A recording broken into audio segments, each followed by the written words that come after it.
Avant de commencer cette première prédication, permettez-moi de dire quelques mots d'introduction générale. D'abord, merci pour l'opportunité de partager ce week-end de Pentecôte avec vous, même si c'est à distance et par ordinateur ou smartphone interposé. Nous sommes toujours limités dans nos déplacements et rassemblements par les restrictions que le gouvernement a mises en place pour contrôler les infections du coronavirus. Karim, Benjamin et moi avons prié pour vous depuis le temps que nous avons appris que le Grand Est a été un des premiers foyers de la maladie et une des régions les plus durement affectées. Quelques-uns de vous ont été infectés. Mais merci Seigneur, vous êtes maintenant guéris. Nous aurions aimé être physiquement présents avec vous, car nous avons de si beaux souvenirs d'autres week-ends de Pentecôte. Mais en même temps, nous sommes, à cause de notre âge, parmi les populations les plus à risque. Nous acceptons donc ce temps de confinement et bénissons Dieu de sa protection jusqu'à aujourd'hui. Merci d'avoir prié pour nous. Nous allons très bien. Maintenant, un mot concernant le sujet que j'aimerais traiter ce week-end. Depuis pas mal de temps, je suis intrigué par les versets dans la Bible où le mot « mais » apparaît pour souligner une surprise, quelque chose que je n'attendais pas lire. J'ai donc sorti ma concordance et commencé à faire une liste des versets qui contiennent ce mot. J'étais stupéfait de découvrir que le mot « mais » se trouve dans plus de 3400 versets. Heureusement pour moi, tous ces versets ne contiennent pas des surprises. Mais il m'est devenu rapidement évident que je devais me limiter à une toute petite sélection de versets pour ce week-end. Mon choix s'est finalement porté sur les passages qui font référence à quelque chose d'étonnant dans la vie des personnes. J'espère que les personnes que j'ai retenues vous donneront l'occasion de réfléchir à la belle page que Dieu aimerait sans doute écrire sur votre vie. La première fois que la Bible utilise le mot « mais » pour parler de quelque chose de surprenant dans la vie d'une personne est dans l'histoire de Noé. Tout le monde connaît cette histoire, n'est-ce pas? Et lorsque nous relisons le récit, nous pouvons ressentir monter la tension. Au début du chapitre 6 de la Genèse, nous découvrons que, depuis la création et le temps où Adam et Ève marchaient avec Dieu dans le jardin d'Éden, le cœur de l'homme et la vie sociale se sont terriblement dégénérés. Ouvrez votre Bible et lisez avec moi Genèse chapitre 6, versets 5 à 18, en remarquant le mot « mais ». Je lis donc Genèse chapitre 6 à partir du verset 5. L'Éternel vit que la méchanceté des hommes était grande sur la terre, et que toutes les pensées de leur cœur se portaient chaque jour uniquement vers le mal. L'Éternel se repentit d'avoir fait l'homme sur la terre, et il fut affligé dans son cœur. Et l'Éternel dit, « J'exterminerai de la face de la terre l'homme que j'ai créé, depuis l'homme jusqu'au bétail, aux reptiles et aux oiseaux du ciel, car je me repens de les avoir faits. » Mais Noé trouva grâce aux yeux de l'Éternel. Voici la postérité de Noé. Noé était un homme juste et intègre dans son temps. Noé marchait avec Dieu. Noé engendra 3 fils, Sem, Cham et Japheth. La terre était corrompue devant Dieu, la terre était pleine de violence. Dieu regarda la terre et voici, elle était corrompue, car toute chair avait corrompu sa voie sur la terre. Alors Dieu dit à Noé, « La fin de toute chair est arrêtée devant moi, car ils ont rempli la terre de violence. Voici, je vais les détruire avec la terre. Fais-toi une arche de bois de gopher. Tu disposeras cette arche en cellules.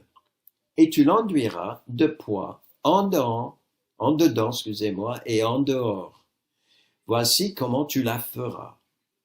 L'arche aura 300 coudées de longueur, 50 coudées de largeur et 30 coudées de hauteur. Tu feras à l'arche une fenêtre que tu réduiras à 1 coudée d'en haut. Tu établiras une porte sur le côté de l'arche et tu construiras un étage inférieur, un deuxième et un troisième. Et moi, je vais faire venir le déluge d'eau sur la terre pour détruire toute terre ayant souffle de vie sous le ciel, et tout ce qui est sur la terre périra. Mais j'établis mon alliance avec toi. Tu entreras dans l'arche, toi et tes fils, ta femme et les femmes de tes fils avec toi. Jusque-là pour la lecture. Vous avez certainement remarqué que Dieu observe l'humanité avec un intérêt sincère et personnel, non pas d'une manière distante et désintéressée. La Bible dit que Dieu était affligé dans son cœur et qu'il s'était repenti d'avoir créé l'homme. Il avait créé l'homme à son image. Il a aussi planté un jardin pour y installer l'homme, pour qui il a également créé une femme afin qu'il ne soit pas seul. En plus, Dieu lui-même rencontrait l'homme dans le jardin et lui a donné une position et un travail valorisant à faire. Nous pourrions continuer longtemps à décrire l'intérêt spécial que Dieu avait pour l'humanité, mais le meilleur exemple est sans doute la promesse que Dieu a faite d'un sauveur qui, un jour, briserait la tête du serpent, Satan. L'homme a péché contre Dieu, préférant croire à Satan plus qu'à lui. Mais Dieu avait pitié de lui et voulait le sauver. Et voilà que 1500 ans environ plus tard, nous trouvons Dieu regardant encore l'humanité, s'intéressant à ce qu'elle fait et même à ce qu'elle pense. Dieu s'intéresse toujours à ce qui se passe sur la terre, mes amis. Dans les premiers livres du Nouveau Testament, il a envoyé son Fils bien-aimé accomplir sa promesse d'envoyer un sauveur qui briserait la domination du péché, afin d'obtenir pour nous la faveur de Dieu. Et dans le dernier livre de la Bible, l'Apocalypse, Jésus observe les églises en évaluant leurs croyances et comportements. Il leur fait des promesses et avertit du jugement par le feu, comme il avait fait d'un jugement par l'eau au temps de Noé. Quelle joie pour Dieu lorsque quelqu'un se repent de ses péchés et met sa foi en le Seigneur Jésus-Christ. Maintenant, revenons au récit biblique du déluge. L'ombre noire du péché s'était répandue dans les coins les plus reculés de la terre, au point d'obscurcir la lumière de la sainteté et de la grâce. Mais attendez, là où le péché a abondé, la grâce a surabondé. Dans les ténèbres, il y avait comme une éclair éblouissante dans Genèse chapitre 6, versets 8 et 18, où par 2 fois, le mot « mais » arrête notre attention. Il y avait sur la fresque de l'histoire quelque chose de complètement inattendu, surprenant, et dans ce cas, quelque chose de merveilleux et prometteur. Alors que toute l'humanité s'était dégénérée au point de briser le cœur de Dieu et de le faire décider d'exterminer tout le monde, sans exception, hommes, femmes, enfants et même les animaux terrestres, Noé a trouvé grâce aux yeux de l'Éternel, qui a fait alors alliance avec lui. L'histoire est si bien connue que peut-être elle ne nous surprend plus. Mais Noé était un homme exceptionnel en son jour, et le serait sans doute aujourd'hui s'il vivait encore. Il a trouvé des ressources pour vivre pour Dieu alors que le monde entier ne faisait plus aucun cas de lui, ni de sa sainteté. Qu'est-ce que Dieu a remarqué d'exceptionnel en cet homme pour que nous lisions Noé trouva grâce aux yeux de l'Éternel. La Bible fait remarquer 3 qualités de Noé. Noé était juste, il était intègre et Noé marchait avec Dieu. Réfléchissons à ces qualités. Tout d'abord, que Noé était un homme juste. Le mot juste est un mot qui signifie littéralement ce qui est droit, ferme et conforme à un standard reconnu, comme devaient être d'ailleurs les balances utilisées par les commerçants en Israël, selon Lévitique 19:36. La justice est le contraire d'un comportement tortueux, mou, indécis, vacillant.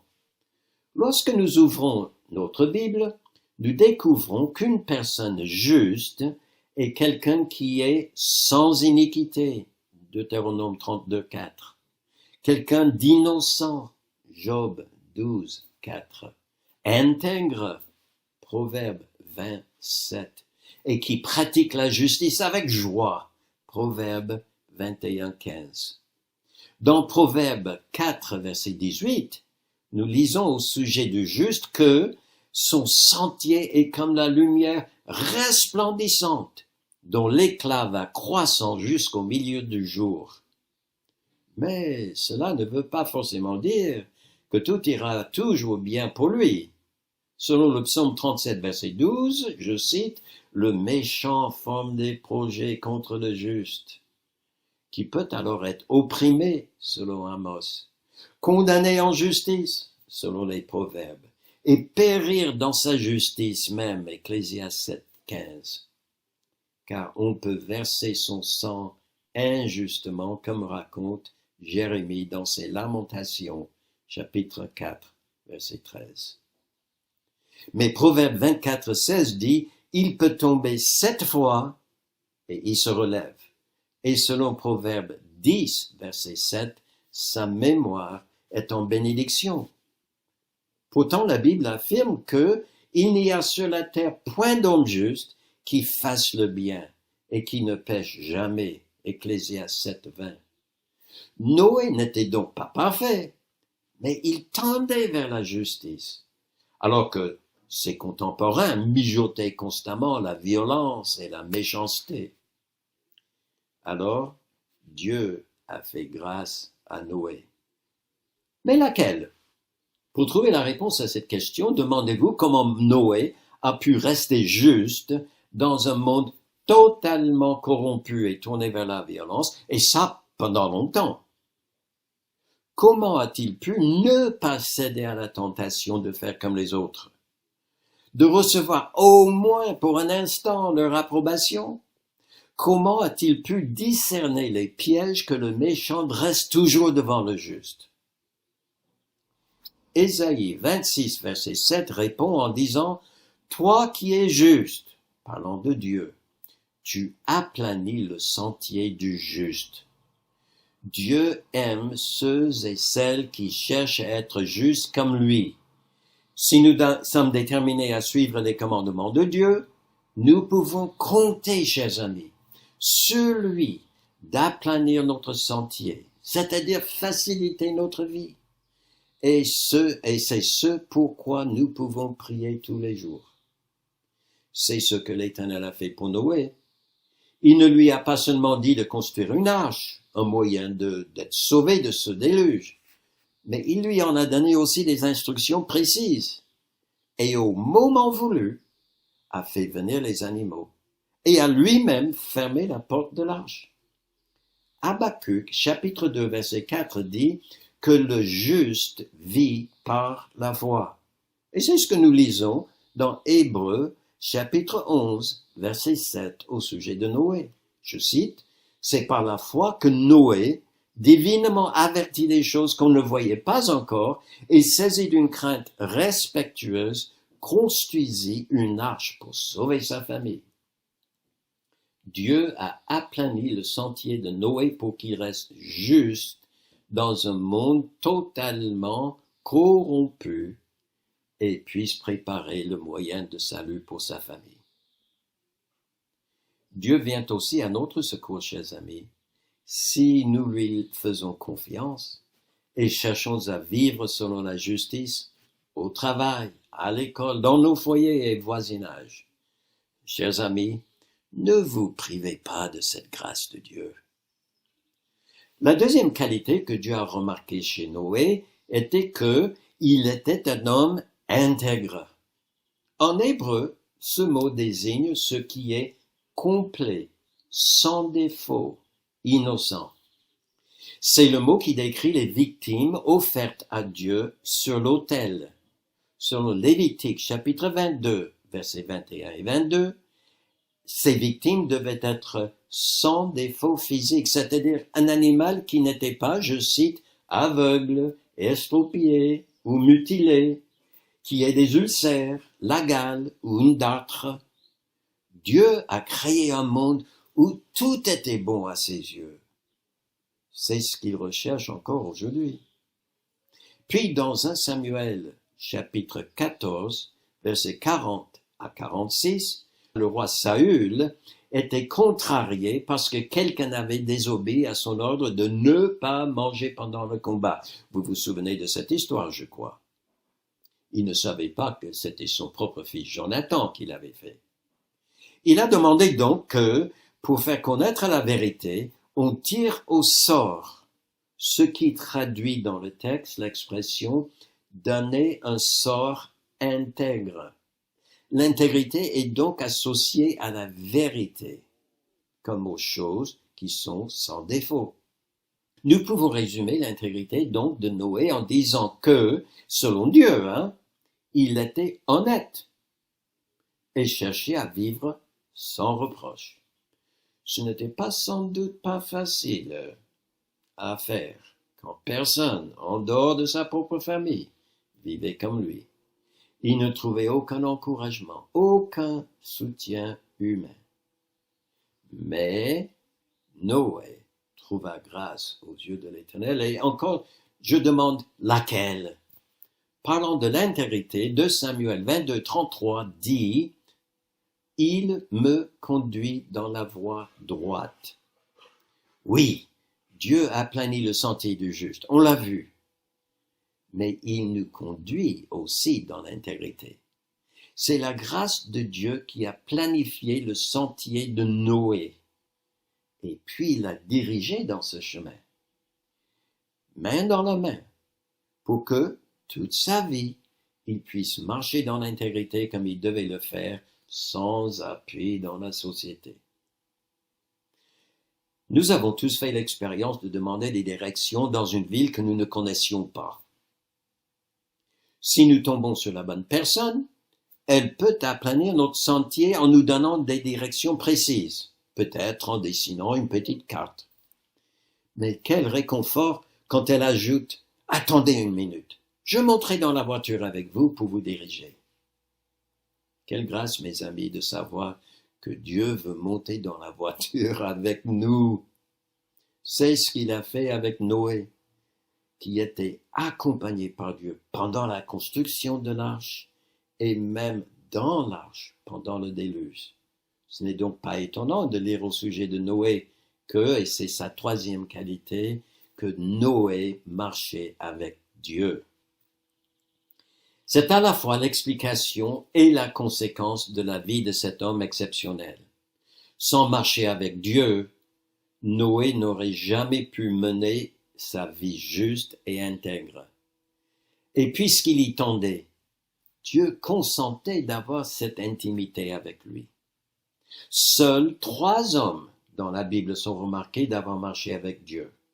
Enoch, Noé et Lévi, selon Malachie, chapitre 2, verset 6.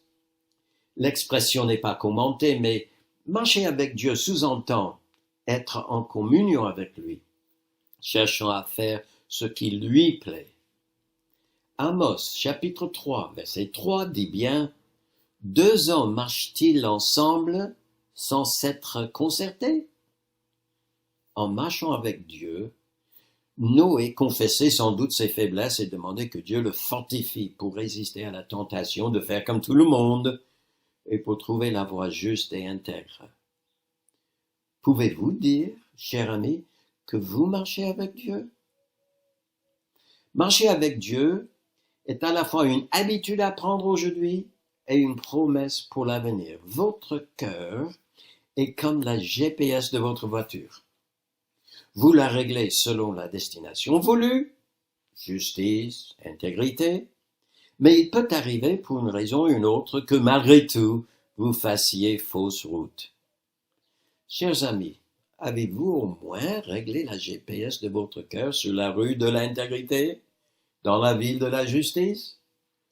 Psaume 119, versets 9 et 11 nous explique comment faire.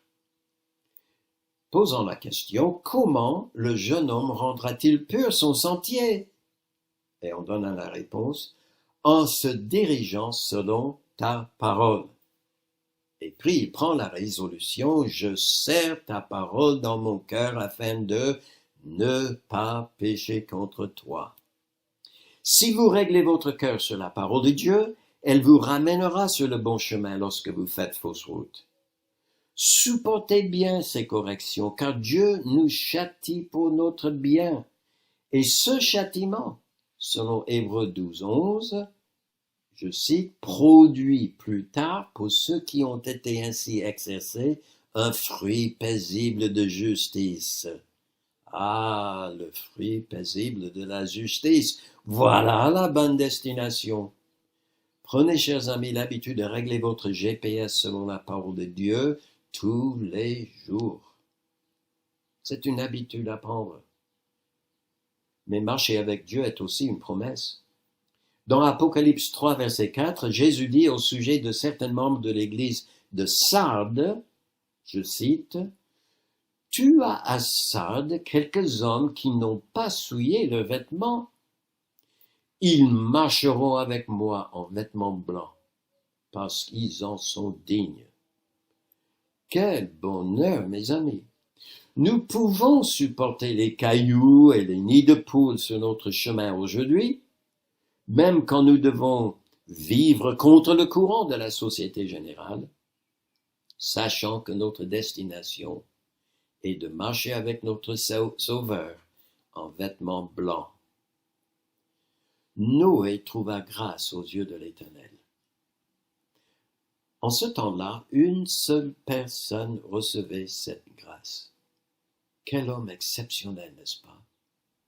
Mais aussi quel Dieu de grâce! Oui, Dieu nous regarde en évaluant tout ce que nous faisons et même ce que nous pensons.